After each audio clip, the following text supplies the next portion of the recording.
안녕하십니까. 소망이라는 말 굉장히 좋은 말이죠. 저는 박옥순 목사님이 하신 말씀 중에 제 인생을 확 바꿔준 그런 말씀이 있는데요. 제가 대전에 있을 때인데 그 당시 목사님께서 자주 사탄은 절망을 주고 하나님은 소망을 주신다, 그런 말씀을 참 많이 하셨어요. 저는 처음에 그 말씀 들으면서 너무 당연한 말씀 하시는 것 아닌가, 그런 생각이 들었죠. 그런데 굉장히 제 마음이 무겁고 힘든 일이 있었는데, 그때 제 마음이 굉장히 우울하고 무겁고 그랬는데, 그때 목사님의 이 말씀이 생각이 난 겁니다. 사탄은 절망을 주고 하나님은 소망을 주신다.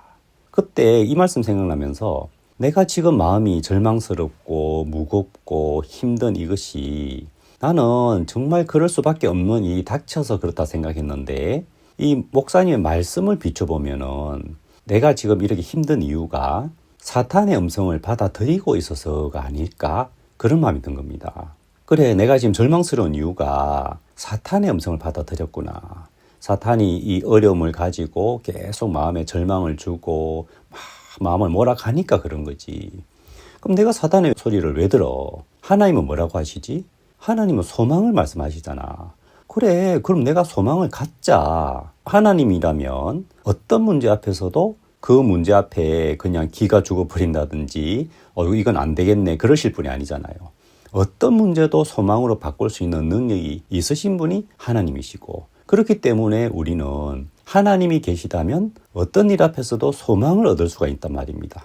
그래서 그 말씀이 생각나면서 제가 그 큰 문제 앞에서 그래, 소망 갖자, 그 마음을 딱 가져버렸는데, 놀랍게도 그 마음을 갖게 되면서 엄청난 그 문제 앞에 제 마음이 담대해질 수가 있었고, 그 문제를 비웃을 수가 있었고 무시할 수가 있었습니다.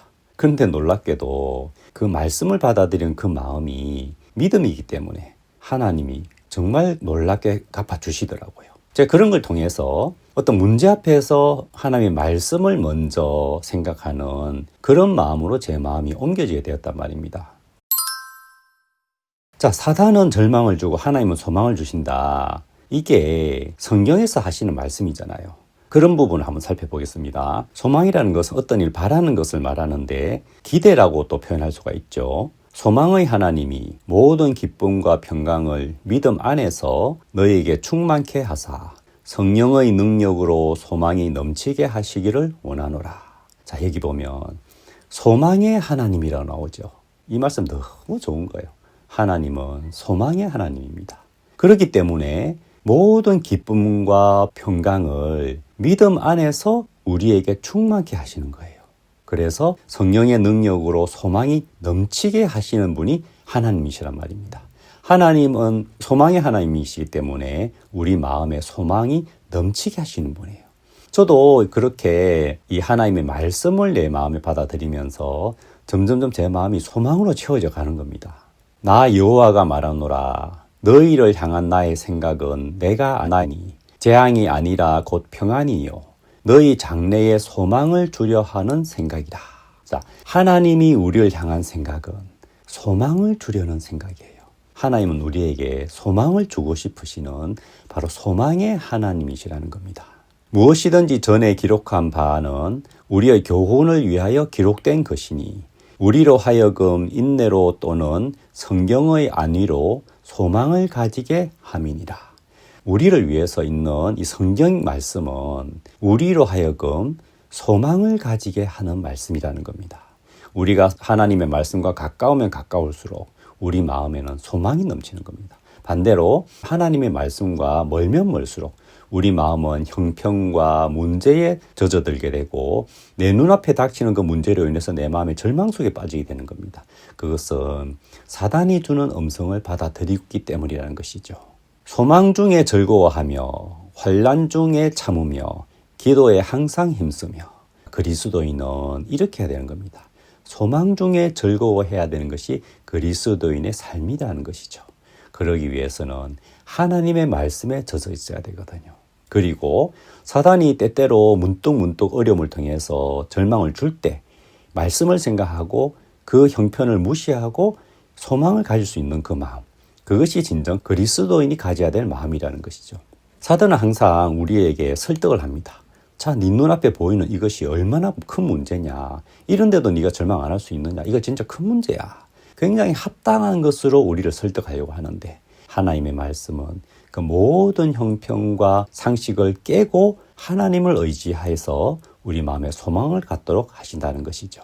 그러면 구약에서 사단이 어떻게 우리 마음을 절망으로 이끌어가는지 한번 보겠습니다. 야곱아 네가 어찌하여 말하며 이스라엘아 네가 어찌하여 이르기를 내 사정은 여호와께 숨겨졌으며 원통한 것은 내 하나님에게서 수리하심을 받지 못한다 하느냐. 왜 네가 내 사정은 하나님께 숨겨졌고 원통한 것은 수리하심을 받지 못한다 하느냐. 왜 그러느냐 하는데 바로 사단이 우리에게 그렇게 속삭이는 겁니다. 너 이 문제 하나님 모르셔. 너 원통한 이거 하나님이 해결 못 해주는 거야. 항상 우리 마음속에 그렇게 하나님이라도 안 된다는 마음을 우리 마음에 늘 주는 게 사단이란 말입니다. 우리가 때때로 절망에 빠졌을 때 우리는 너무 당연히 이런 문제가 생겼기 때문에 절망이 왔다고 생각하거든요. 하지만 절대 그런 게 아닙니다. 하나님과 함께하는 그리스도인이라면 절망이 있을 수 없습니다. 왜? 하나님이 늘 함께하기 때문에. 우리에게 절망이 찾아오는 이유는 사단의 음성을 받아들이고 있기 때문이라는 것이죠. 너는 알지 못하였느냐 듣지 못하였느냐 영원하신 하나님 여호와 땅 끝까지 창조하신 자는 피곤치 아니하시며 곤비치 아니하시며 명철이 한이 없으시며 이 말씀이 진짜 우리를 향한 하나님의 마음이라는 겁니다. 자, 그러면 예수님이 오셨을 당시에 또 사탄이 어떻게 우리 마음을 이끌어가는지 한번 살펴보겠습니다. 마귀가 벌써 시몬의 아들 가룟 유다의 마음에 예수를 팔려는 생각을 넣었더니, 자 보세요. 사탄은 우리에게 어떤 생각을 넣어줍니다. 자, 그렇다면 우리도 문득문득 나는 그냥 자연스럽게 들어지는 생각이 있지만 그것이 사탄이 넣어주었다는 것을 정확하게 알아야 됩니다. 아까도 말씀드렸듯이 제가 큰 문제 앞에서 절망에 빠졌어요. 하지만 사실 이 말씀을 비춰보면 사탄이 내 마음에 그런 생각을 집어넣어준 겁니다.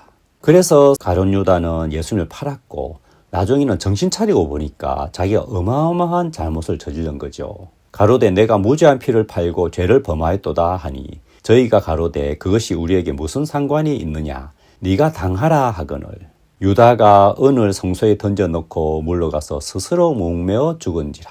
자, 이렇게 가룟 유다가 예수님을 팔아서 그 죄의 무게를 못 이겨서 스스로 목숨을 끊는데 이때도 사단이 그 마음에 생각을 넣어주는 겁니다.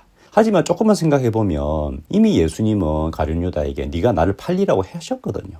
정말 베드로처럼 가룟 유다도 예수님이 말씀하셨지 그렇구나 나는 예수님을 팔 수밖에 없는 사람이구나 하면서 그 마음이 예수님 앞에 나갔더라면 죄사함을 받고 자유를 얻었을 텐데 사탄이 그를 속이고 그 마음을 이끌어간 것이거든요.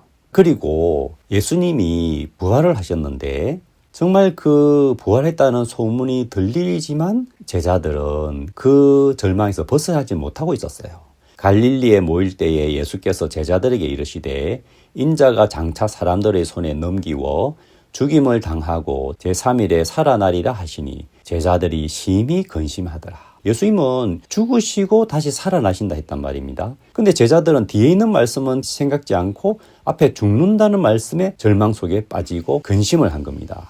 그리고 예수님이 죽으시고 부활하시고 나서 엠마오로 가는 제자들이 있었는데 그들에게 나타났거든요. 그리고 그들에게 말씀을 하시는 겁니다. 예수께서 이르시되 너희가 길 가면서 서로 주고받고 하는 이야기가 무엇이냐 하시니 두 사람이 슬픈 빛을 띠고 물러서 서더라. 그러면서 그들이 예수님에게 그 절망스러운 이야기를 쭉 하는 겁니다. 그때 예수님이 뭐라고 하셨냐면 그리스도가 이런 고난을 받고 자기의 영광에 들어가야 할 것이 아니냐 하시고 그러면서 예수님이 쭉 설명해 주면서 이 제자들의 마음이 막 살아나는 겁니다. 저희가 서로 말하되 길에서 우리에게 말씀하시고 우리에게 성경을 풀어주실 때에 우리 속에서 마음이 뜨겁지 아니하더냐 하고 그들은 사탄이 주는 생각이 잡혀서 절망 속에 빠져 있었어요. 그런데 예수님은 그들에게 성경을 풀어주시면서 그들 마음속에 소망을 넣어주시는 겁니다. 분명히 예수님이 죽으시고 다시 사신다고 말씀하셨는데 그것은 기억을 못했다는 거예요. 근데 말씀을 풀어주니까 그 말씀이 생각이 나면서 그들 마음이 이제는 부활의 예수님으로 가득하게 되는 겁니다. 그러면서 그들 마음이 뜨거워졌단 말입니다. 저도 제가 처음에 큰 문제 앞에서 막 절망 속에 쭉 빠졌는데 목사님이 전해주신 말씀을 생각하니까 내가 이렇게 절망해야 될 것이 아니고 하나님 앞에 소망을 가지면 되겠구나 하는 마음이 들었단 말입니다. 왜? 우리에게는 부활의 예수님이 계시고 소망의 하나님이 계시기 때문입니다. 그 말씀을 기억하니까 제 마음이 다시 살아나고 제 마음도 뜨거워진 거예요. 자, 보십시오. 우리가 똑같은 어려운 환경, 어려운 형편 앞에서 그 형편이 바뀌어야 우리 마음이 뜨거워지는 게 아니고요. 우리 마음이 말씀과 가까워져서 말씀이 풀어서 우리 마음에 가르쳐 주실 때 우리 마음이 살아난다는 겁니다. 바로 부활의 예수님을 기억하게 되는 것이죠. 이렇게 우리 마음이 절망이 오는 것과 소망이 오는 것은 겉으로 보면 어렵기 때문에 내가 도저히 벗어날 수 없는 어려움이 있기 때문에 절망에 빠지는 것 같고 그게 어떻게 해결되면은 마음의 소망이 일어날 것 같지만 절대 그렇지 않습니다. 우리 마음의 절망은 사단의 음성을 받아들여서 오는 것이고요. 우리가 소망으로 바뀌는 것은 하나님의 말씀을 믿을 때, 하나님의 말씀을 정확하게 알고 깨달을 때, 그때 우리 마음이 뜨거워지고 소망으로 가득하게 되는 겁니다. 우리 하나님은 소망의 하나님이십니다. 우리가 하나님과 가깝고 하나님의 말씀을 받아들이면 우리 마음에 소망이 가득하게 되는 것입니다. 사단은 쉬지 않고 우리를 절망에 빠뜨리려고 합니다. 혹시 우리가 절망에 빠졌을 때, 야, 이거 진짜 큰일이다. 너무 절망스럽다 하는 그때 그 문제 때문에 절망스럽다 생각하지 마시고 내가 지금 절망이 왔다면 나는 사단의 음성을 받아들이고 있구나 하면서 돌이켜서 하나님의 말씀을 받아들이고 소망으로 그 마음이 변하는 그런 귀한 은혜를 입으시길 바라고 그런 것들을 한 번, 두 번 경험하게 되면 그 마음에 소망으로 가득한 그리스도인이 되는 것입니다. 정말 이런 귀한 은혜를 같이 나누게 되길 바랍니다. 감사합니다.